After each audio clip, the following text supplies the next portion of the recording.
afternoon. My name is Ana Maria Morales.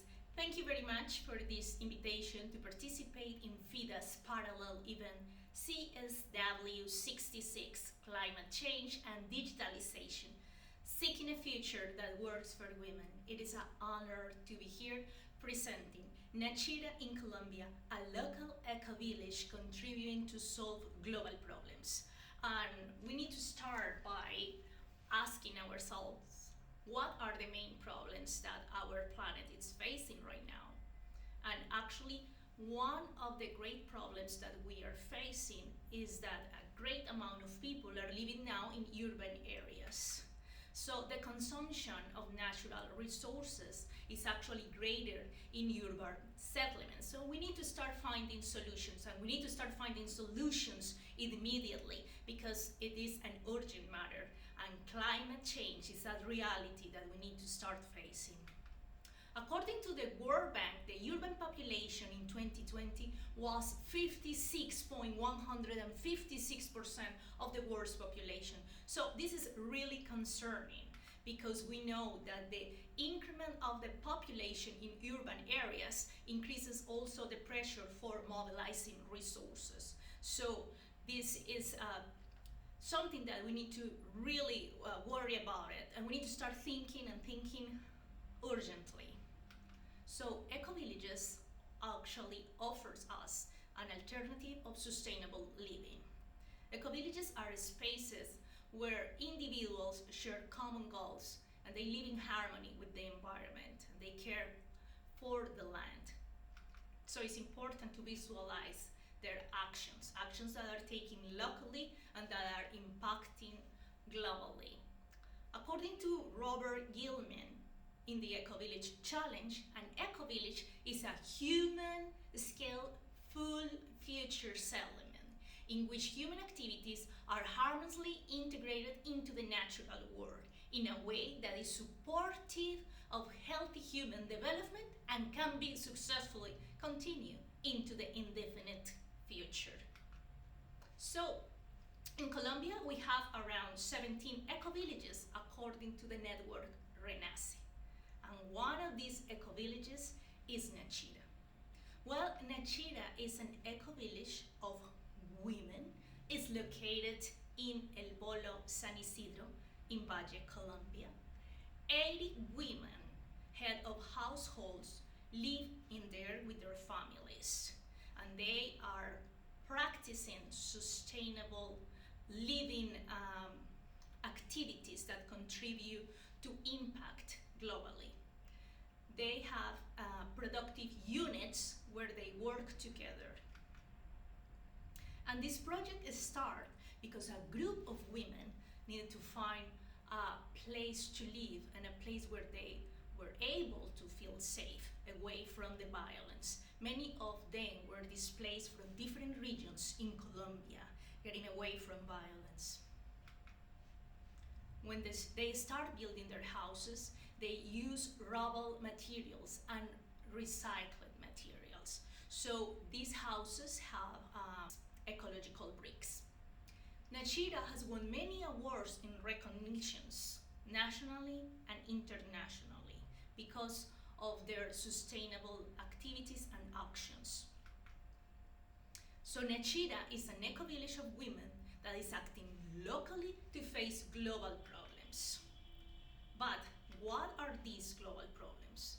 Well, in the 2030 United Nations Agenda, 17 goals of sustainable development were established in order to face the global issues and the global issues that are contributing to climate change. So what is Nashira doing? Well, with these productive units, Nashira is actually, when we see goal number 2, which is zero hunger, okay, well, the goal of the SDGs, number 2, zero hunger, Nashira is using vegetable gardens. No pesticides or herbicides are used. Also, the restaurant uses vegetables that are produced in the eco-village.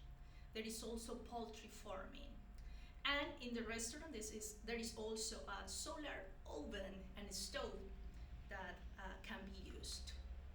With goal number 5 of the SDGs, gender equality, well, Nashira, the organizational structure is formed by the president and a board of directors, where all the units have participation and the whole community can participate, voting and in the decisions making. They actually meet sometimes in the main agora. Nashira is also connected nationally and internationally with different women organizations and has held many international events, such as the World Congress of Matriarchy, as well as the Gig Economy and Alternative Economist Congress in 2008. Education also plays an important role in this community, and many stakeholders support the different classes that are given to children. The children in the community receive dance classes, and they actually have won many awards with the salsa groups that they have. The goal number 6 from the SDGs, clean water and sanitation. Well, in Nashira, there is a dry toilet, and the dry toilet was built with recycled materials and actually with plastic bottles that were collected during the peace marches in Colombia. There is also a water well. Goal number 8, decent work and economic growth. So through these productive units, the women in Nashira are being able to support their families, and they have developed several businesses within the community. They have different shops in the ecovillage, and they also have bakery.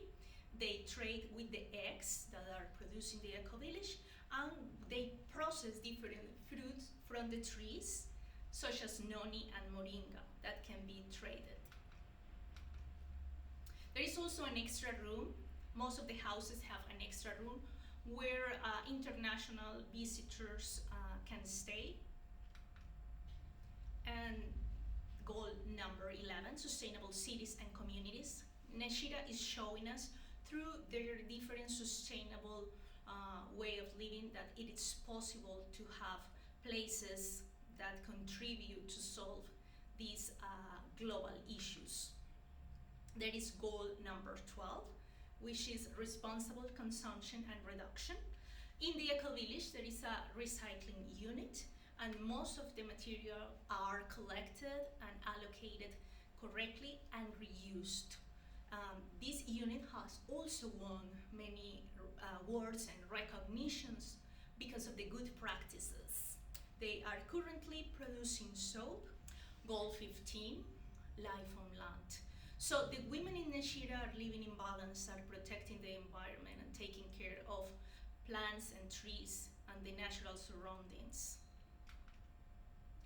As I was mentioning before, they process noni, which is a fruit that is from the trees in Nashira. Goal 13, climate action. So Nashira, with these practices and through these productive units, is contributing to a sustainable way of living with these economies that are actually helping the women to make a living out of these sustainable practices. Finally, although the living structure of an ecovillage could seem very difficult because there are many factors involved, it is possible to observe how these women in this ecovillage and in many other ecovillages around the world are contributing to solve these global issues. Also, I would like to mention that there is so much that we can learn and we must learn from these communities. The digital world, like today, offers us this great opportunity to be connected, working together for a better planet. So thank you very much, and I hope you visit Nashira one day to learn from this group of amazing women.